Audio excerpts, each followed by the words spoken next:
हिमाचल प्रदेश के पहाड़ी इलाके में ऊंचे और सन्नाटे से भरे जंगलों के बीच एक लकड़ी का पुराना सा घर बना हुआ था। उसी घर में एक बुजुर्ग मौलवी साहब अकेले रहा करते थे। सुबह का वक्त था। सूरज की हल्की किरणें पहाड़ों पर बिखर रही थीं। जैसे ही मौलवी साहब अपने घर से बाहर निकले, उनकी नजर एक अजीब मंजर पर पड़ी। सामने पहाड़ की ऊंची चोटी पर एक नौजवान हसीन लड़की खड़ी थी और उसके पीछे गहराई में हजारों फीट खाई थी।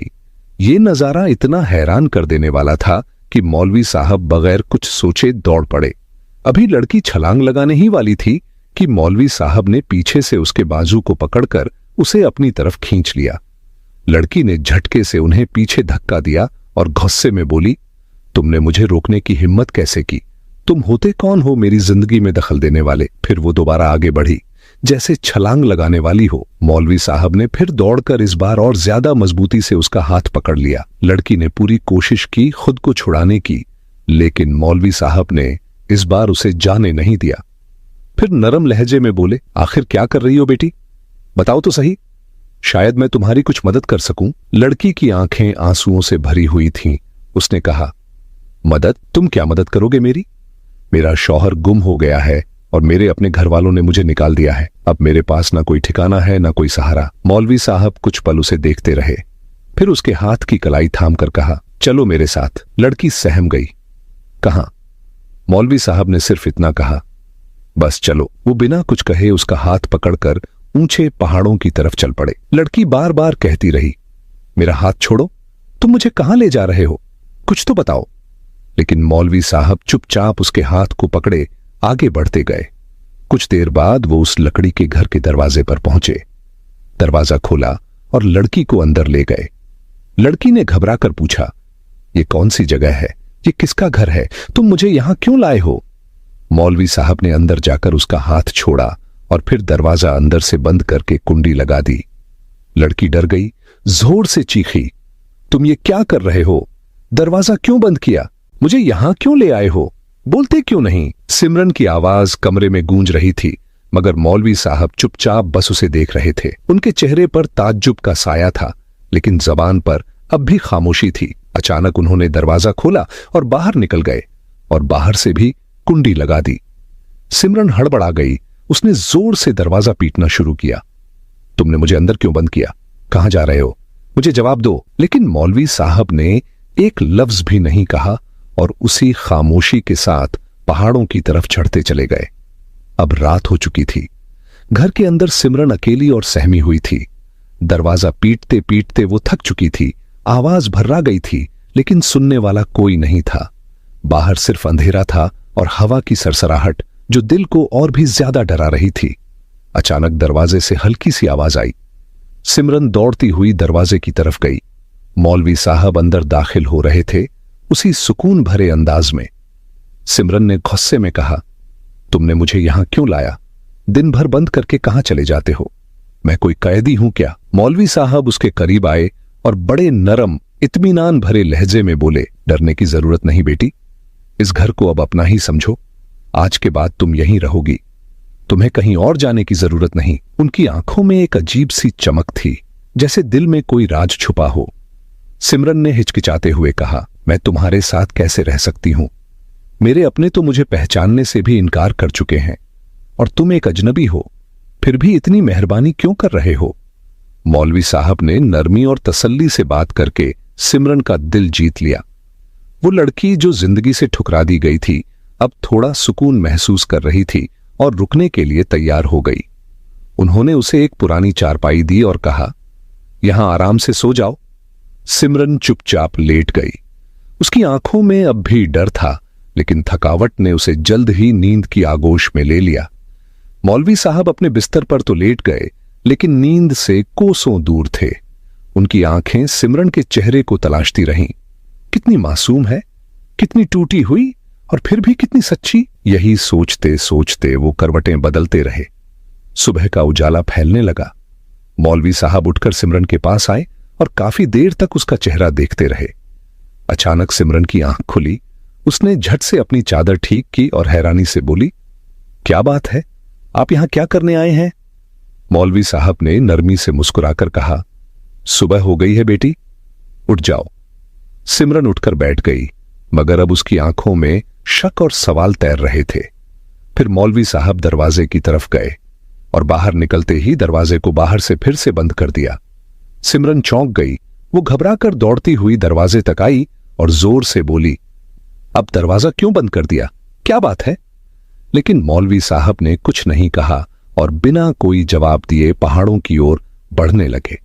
पीछे से सिमरन दरवाजा पीटती रही, चिल्लाती रही, पर मौलवी साहब जा चुके थे। सूरज ढल गया और धीरे धीरे अंधेरा पूरी घाटी में फैल गया। घर के अंदर सिमरन बिल्कुल अकेली थी, डरी हुई, सहमी हुई।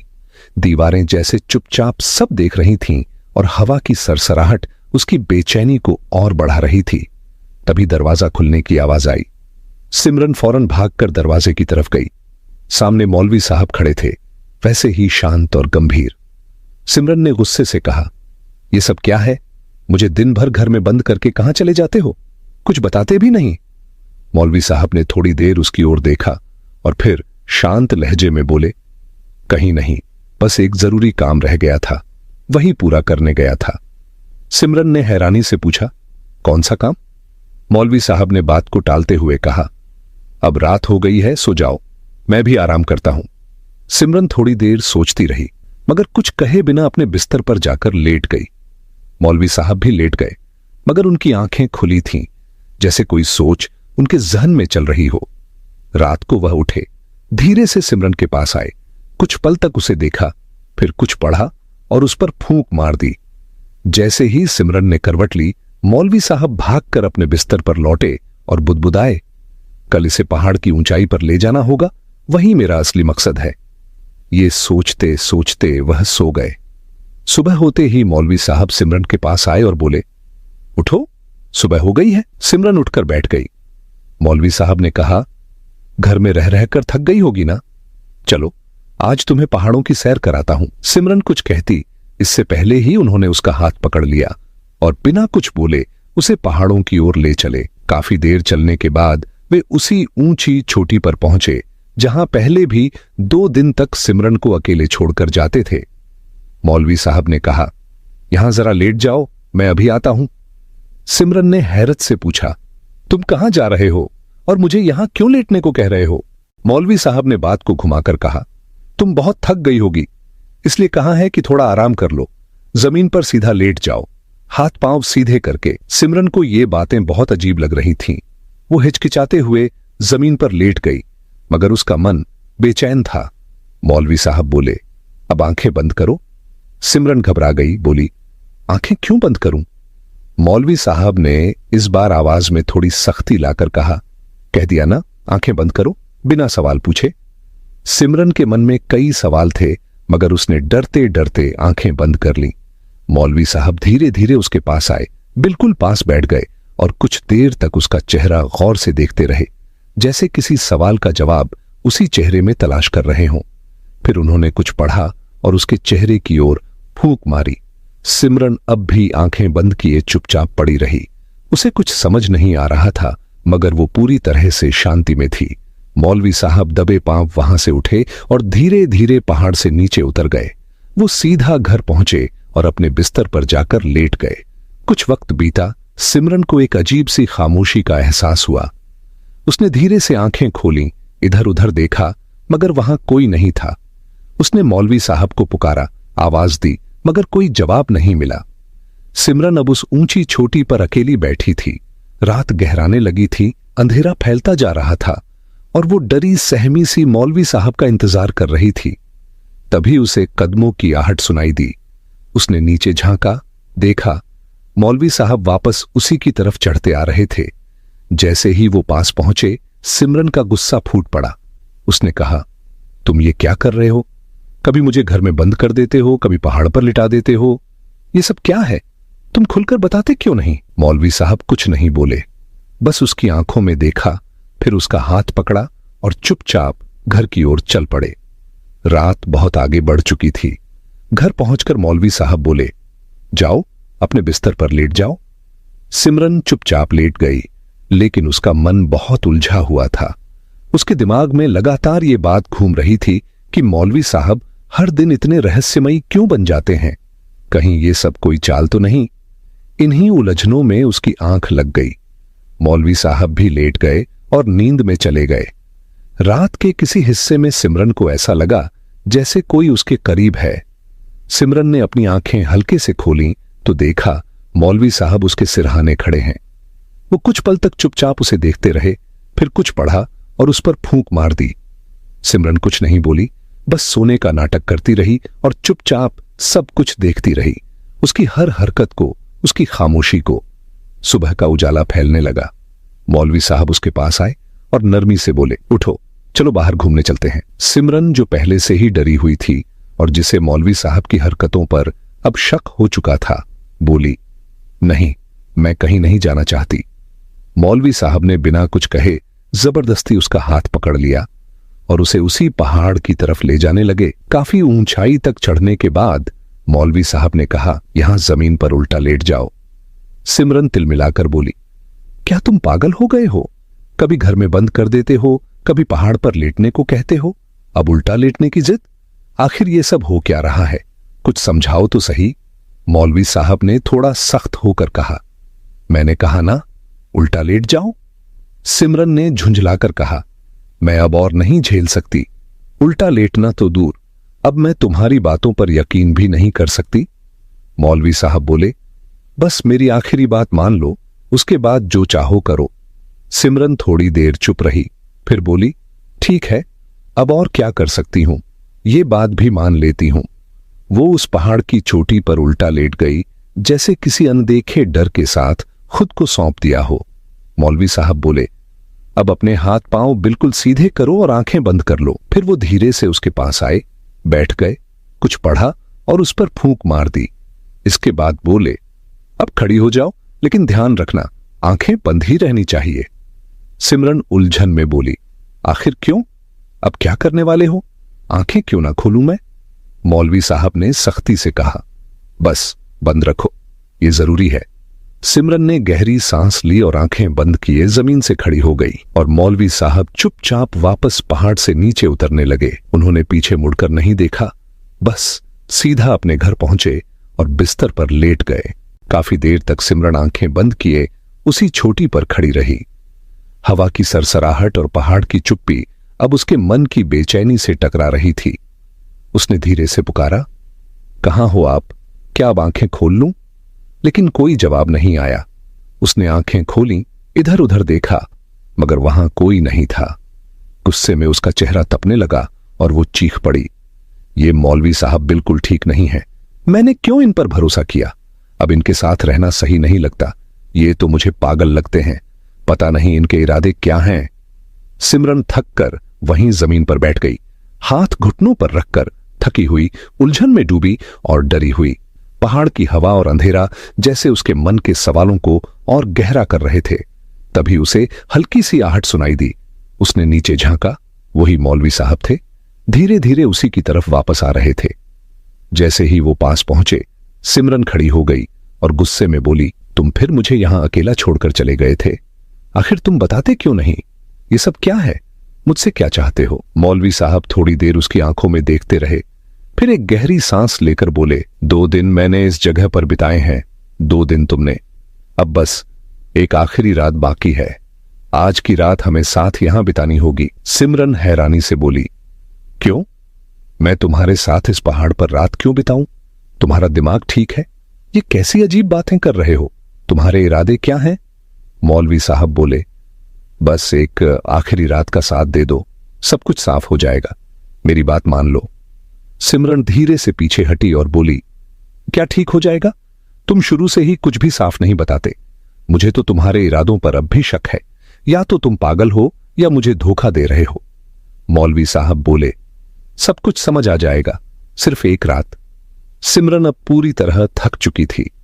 हर रोज के अजीब सवालों और बर्ताव ने उसे अंदर से तोड़ दिया था।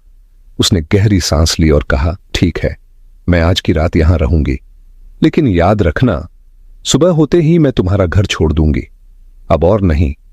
मौलवी साहब हल्के से मुस्कुराए और बोले, ठीक है, लेकिन एक बात याद रखना, अगर तुमने आज की रात मेरे साथ गुजार ली तो कल की सुबह तुम खुद मुझे छोड़कर नहीं जाओगी। सिमरन ने शक भरी नजरों से उनकी तरफ देखा। ये क्या बात हुई?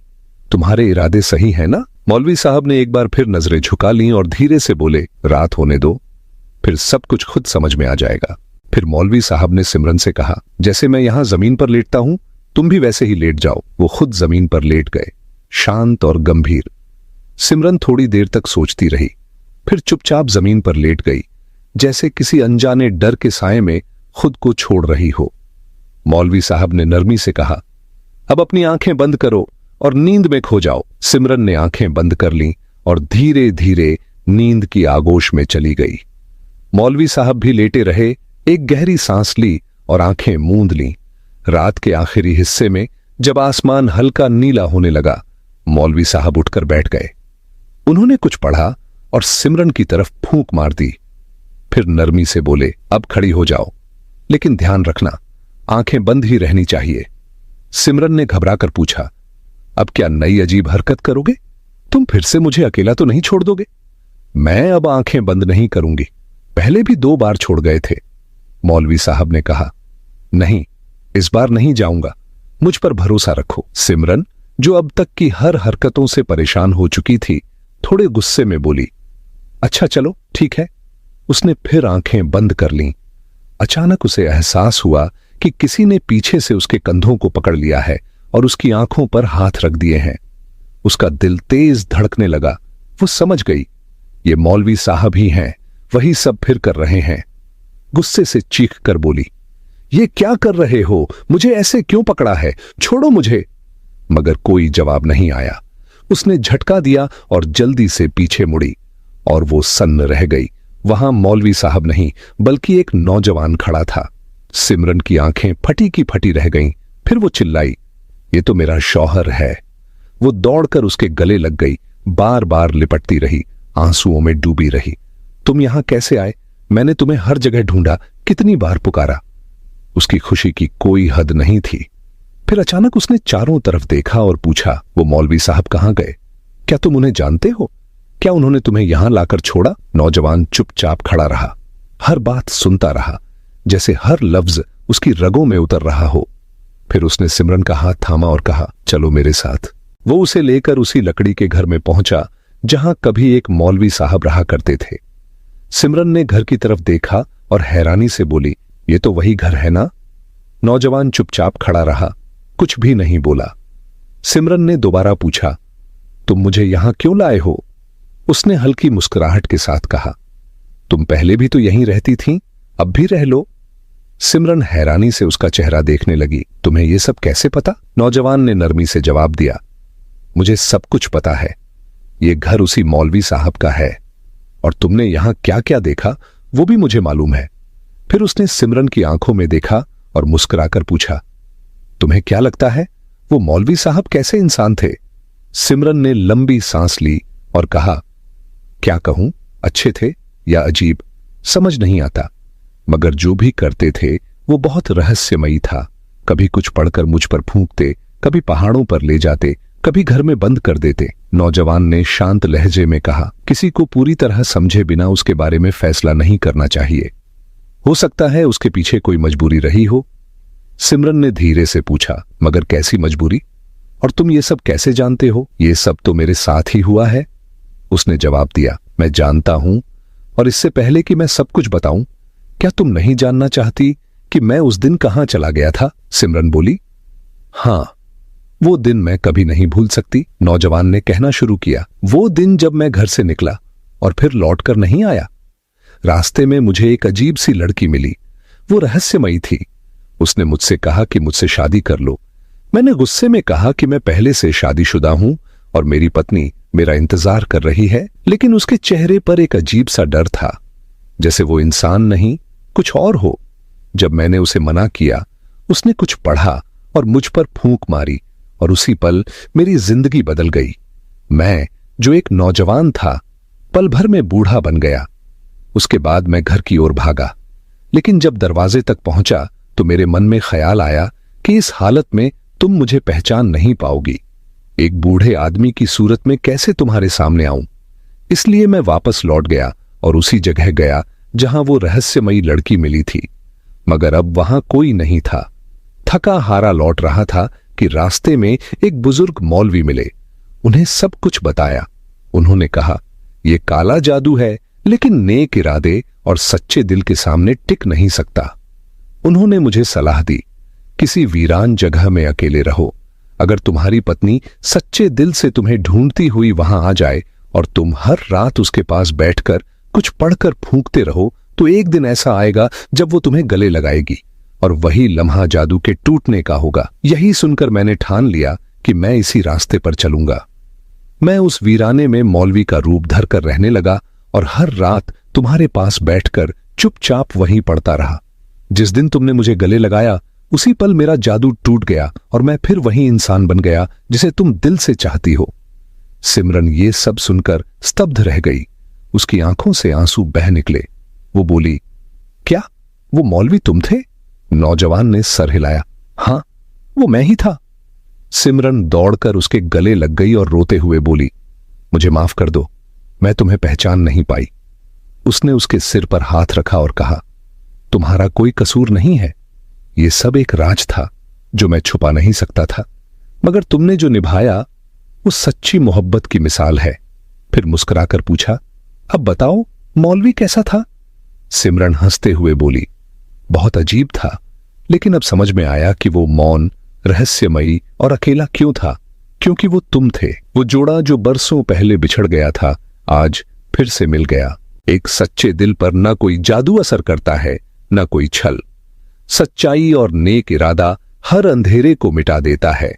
हर इंसान की जिंदगी में एक कहानी होती है और कभी कभी चेहरों के पीछे छिपे राज, तकलीफ और तन्हाई किसी बड़ी खुशी का रास्ता बन जाते हैं।